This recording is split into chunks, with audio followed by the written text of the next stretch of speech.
SL Featured is the premier destination for all stories around Ball State sports. I'm Brayden, Carroll, Max Gillie alongside today. Max, this is the final episode of the calendar, and we have some great stories notched up. We are racing to the end of May. It's been a great year at Ball State. We're going to end it on a high note. This is SL Featured, presented by Victory Honda of Muncie. Victory Honda of Muncie supports the students of Ball State Sports Link. Behind-the-scenes access and off-the-field lives of student athletes, SL Featured is the home for the best stories in Ball State sports. This is the award-winning SL Featured, presented by Victory Honda of Muncie.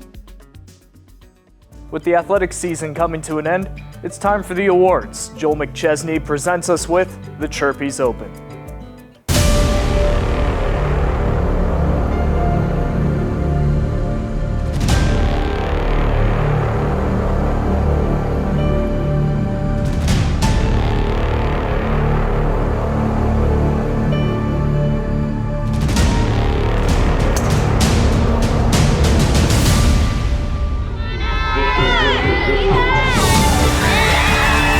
Soft touch over, and the kill! Ryan Bartz with the surprise! Can she go yard? Yes, she can! That's a grand slam! Hands it off. Bischoff gonna try the triple. Bang!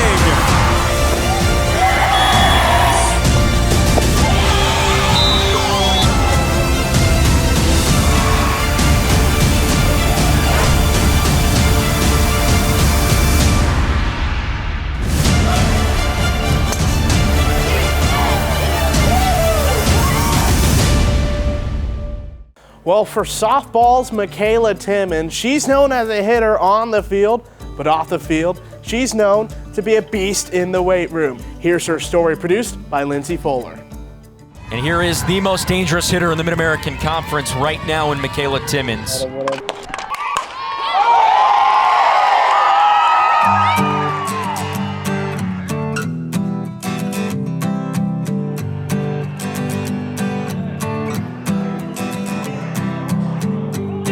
What really sealed the decision that I wanted to go into strength and conditioning is when this incoming group of freshmen came in. That was my first time I actually got to coach, and so watching that class develop from beginners to now lifting more weight than I can has been by far the best part.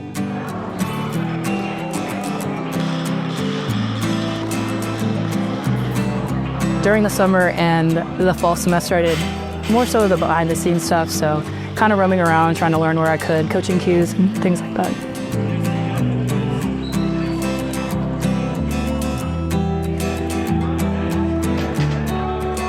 She is changing the landscape of women in male sports, which is very exciting. And I'm proud of her. I know it can be an uncomfortable place to be, but she's at the table. And I think her doing that is going to open up so many other doors for women and for young girls that maybe didn't think that they could be in that space and be at that table, and she's making it happen. It's definitely opened my eyes to another level of intensity. I love the energy that they bring to each lift. I love that they're excited about lifting and getting better, so I try to bring that for my team as well. Football guys, don't get cocky because I could still lift a lot more than a lot of you, so I gave you guys a lot of credit, but not too much.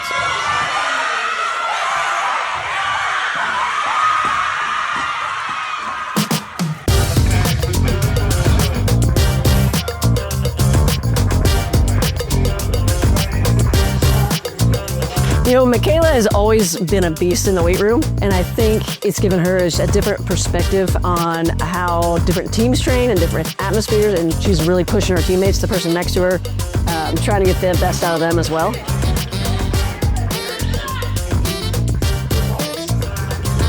I think we just have a lot more fun in the weight room now. Everybody's laughing and everybody gets their songs that they want, and we all just have a good time. Historically, they've always been a team that just comes in and wants to get after it in the weight room.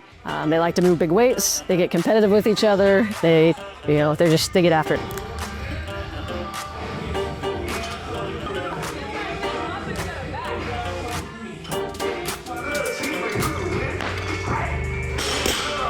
It's uncommon, her commitment. I mean, when it comes to who she wants to be for herself and for others around her, whether it's softball, whether it's football, she pushes herself to be the best that she can be, whether it's in this realm or in the weight room.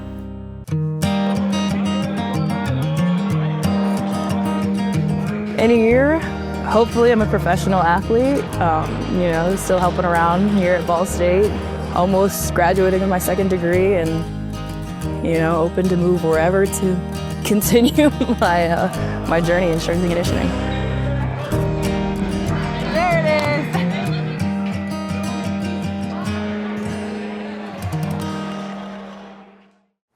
We're joined here by Jordan Climbs, producer of the Sophie Korthuijs story, a story really about how sport can heal people. And I just want to ask you, what inspired you to make this story?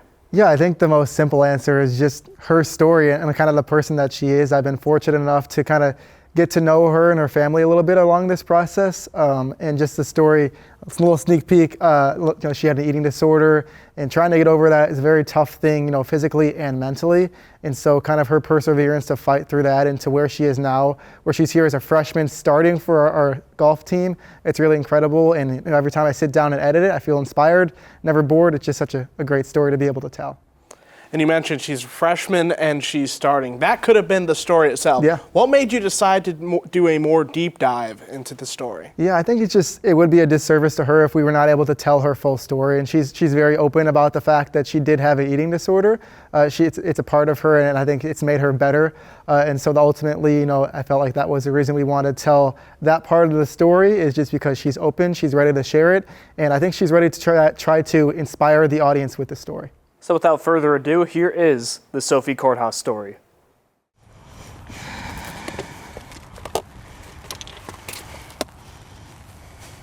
If I make a hole-in-one now, that will be so cool. I think if that is on camera and I put it on YouTube or something, I go viral. You should. Okay, let's make a hole-in-one.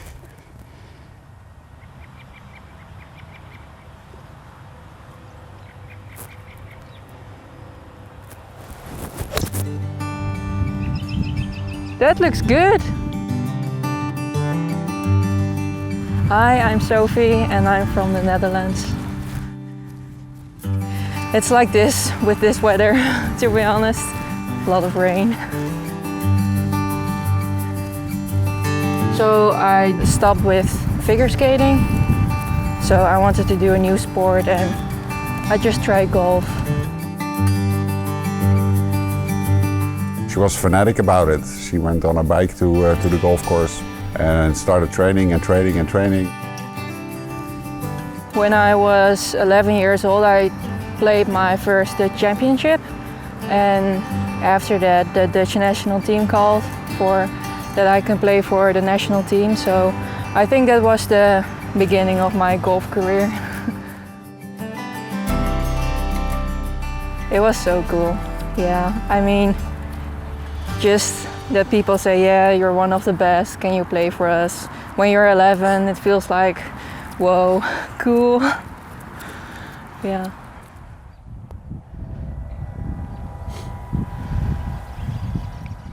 When I tell my story, it sounds like a fairy tale, but it wasn't. She lost a bit of control. So that's when it started that we saw there was something not right. During 2020, there happened a lot of bad things. I didn't like golf anymore, and yeah, was not the best time of my life.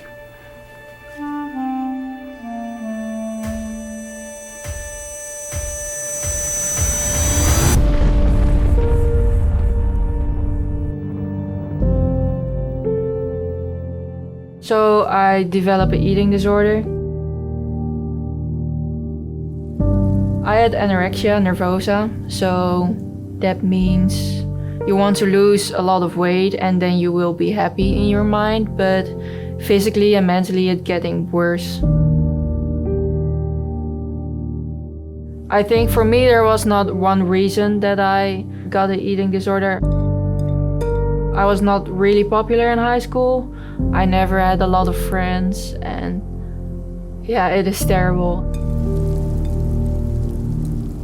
A lot of people don't know how it is, and I understand that because it's not always like visible. But for me, it was try to control food. I only ate 73 calories each day because it gave me a kind of boost to saw that number on the weight. When I saw myself in the mirror, I was like, oh, Sophie, you have to lose so many kilograms or pounds. But other people saw me like only like bones. The problem as a parent is that we try to give her all the love we have, but it's yeah, you're standing helpless there. You can't control anything. A lot of therapists have said, like, Sophie, you have to gain weight because otherwise you're dying right now and you don't see it. And I was like, yeah, but it don't matter for me because I didn't like my life. I didn't want to recover because I didn't have a goal in life anymore, and it sounds kind of sad, but I only want to die. When I think about it right now, you can tell how sick I was in my head.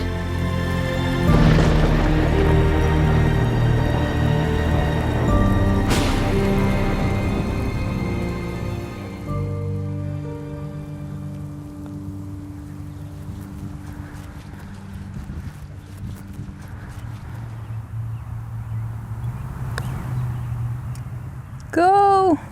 Oh. That was not good, but it's fine. Still have 8 to play. I think when you recover from an eating disorder, it's way much harder than golf. You have to focus so much that you don't have time to think about something different. And I don't know, it's just relaxed. Yeah.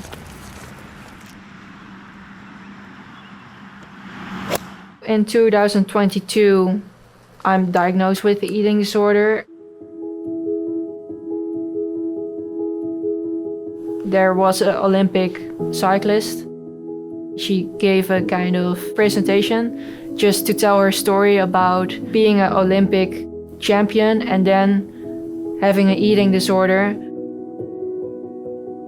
She showed me how good life can be and that I can pick up my golf career and that I can be a champion again.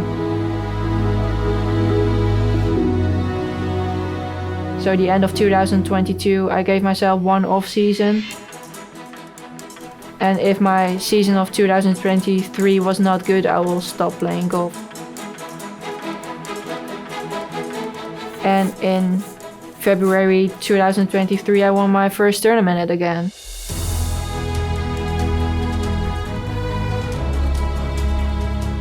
That was the happiest moment of my life, to be honest. Yeah. Just for yourself to know that you can still win a tournament and like, you know, the quote, hard works pay off, and it really felt like that because I had to work really hard on different ways. So yeah, that was the most happiest moment of my life. Yeah.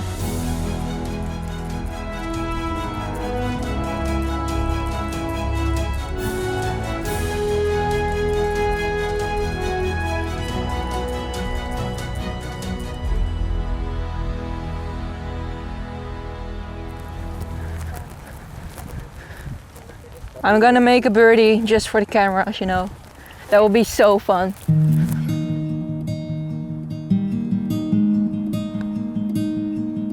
Yay! That was so cool. Birdie on camera. Chirp, chirp. On that first call, she pretty much laid out her story and then described, you know, I'm healthy now, I'm on the other side of this, and I have recommitted myself to trying to become the best golfer that I can be. Everything went faster than I expected, what was good, but I never expected that I could go to the United States to play college golf.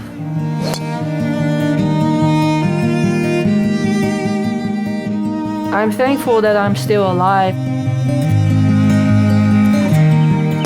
I appreciate someone who's had to fight, and you could tell she'd had to fight for it.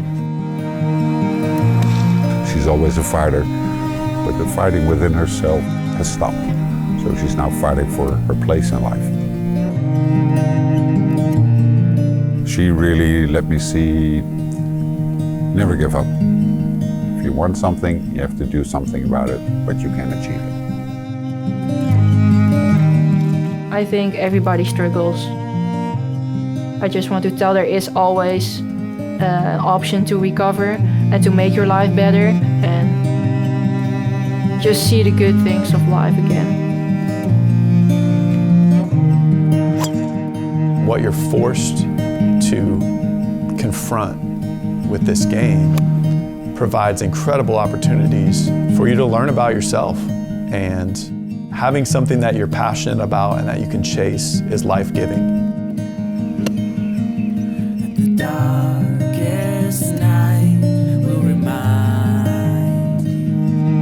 I always wanted to be a professional golfer, and I kind of lost that goal during my eating disorder, and when I got that goal back, it was a reason to live for me, and it saved my life, yeah.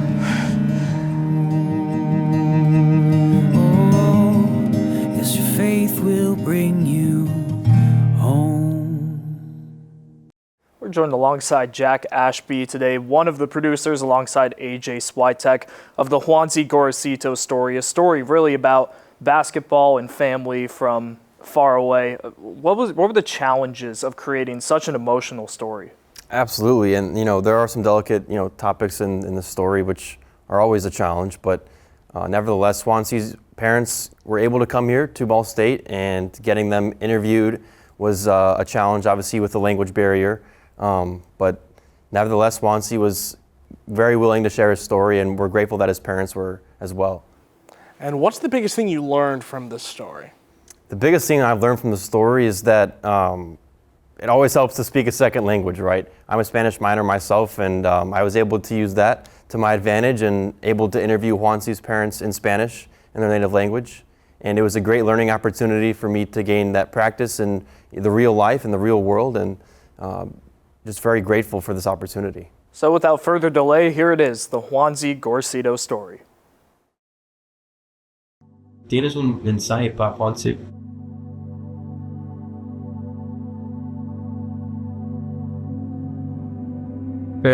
Sí. Life is like water. Smooth surface is no promise of a gentle journey. Hardship, heartache, dangerous currents always lurk below. Just being natural, I think it's just where I find peace and see the animals and just like to be outside. I grew up like that, so it's kind of like I share with my dad.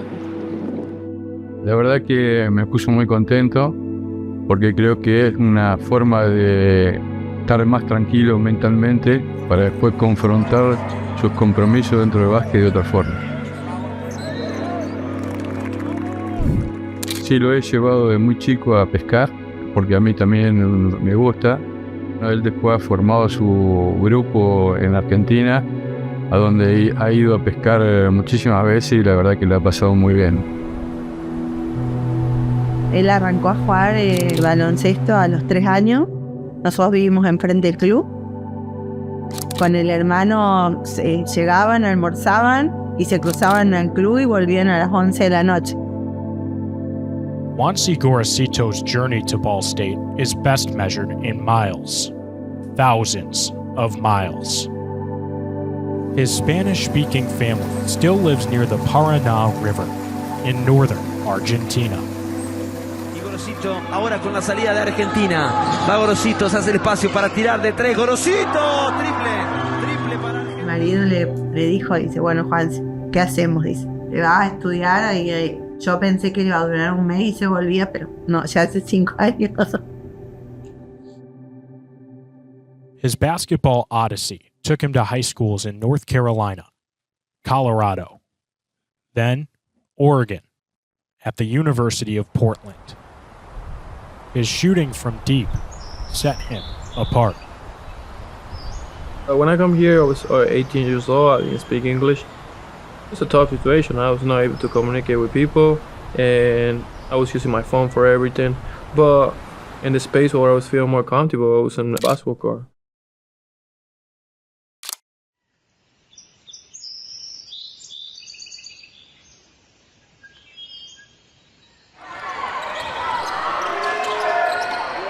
And there's a big three by Gorosito. Shot clock for Portland. Gorosito, some miscommunication on defense.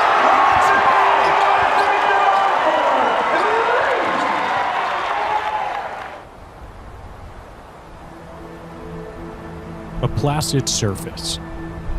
A dreamlike journey, but hidden dark currents always pull from below. Lo tomo como la lucha más grande que me tocó. Del primer momento que me tocó la noticia,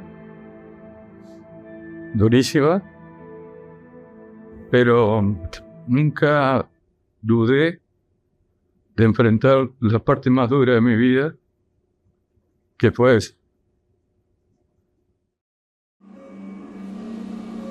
Late in 2022, back home in Argentina, Juanse's father was diagnosed with cancer.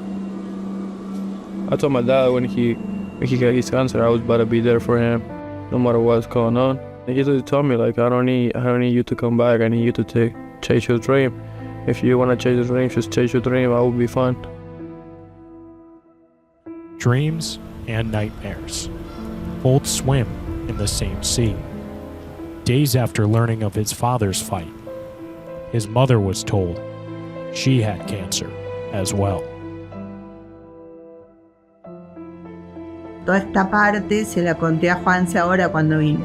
No le dije nada porque yo siento que él está lejos, que no entiende, ve ahora, me ve bien, me ve como estoy y como que va a estar más tranquilo él. I mean, I was getting mad at the first time when they not sharing me a couple things, but at the same time, I would know they were trying to protect me, and because they do it because they love me. I don't worry about anything else going outside. When all the problems with my family, all the stuff with my dad or my mom, when I get on a basketball court, I just feel peace and I enjoy to play the game.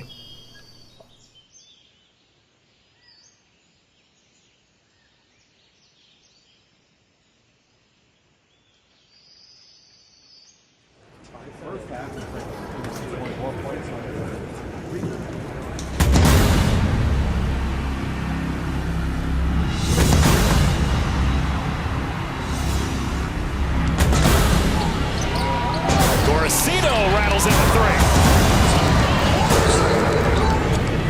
Gorosito drills the three. Gorosito on the inbounds play splashes in his fourth three of the afternoon.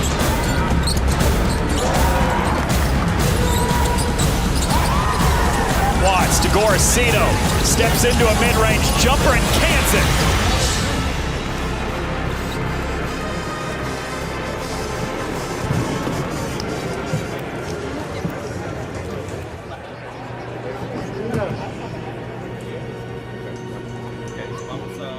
No fue fácil, fue difícil. Hace del 2022 que estoy con un proceso, sigo medicada, sigo en tratamiento. Desapareció la mama y el hígado con medicación. Y sigo con controles siempre para, digamos, todo lo que puedan llegar a agarrarlo, agarren a tiempo. I love them so much and I will be there for everything. And she's getting better and my dad will get better and he got through.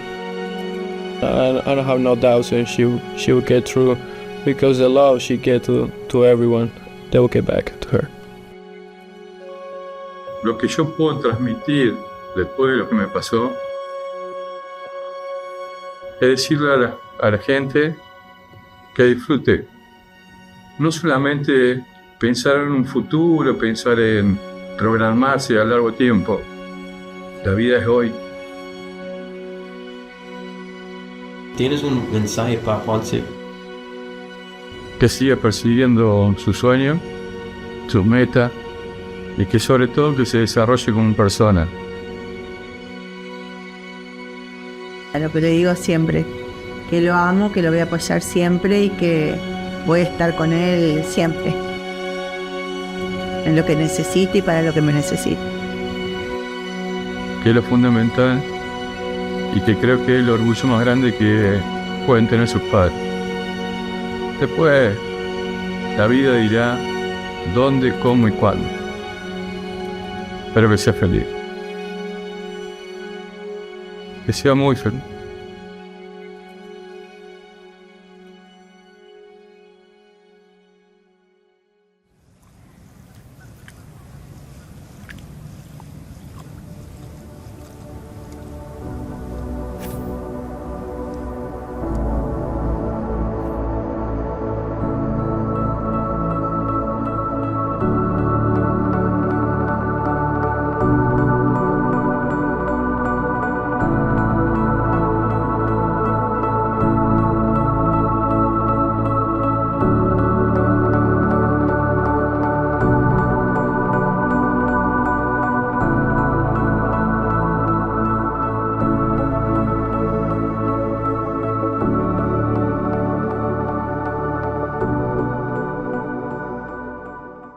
Thank you so much for watching. If you enjoyed the stories you saw today, make sure to follow us at BSU SportsLink on social media for more. This has been a presentation of SL Featured, presented by Victory Honda of Muncie.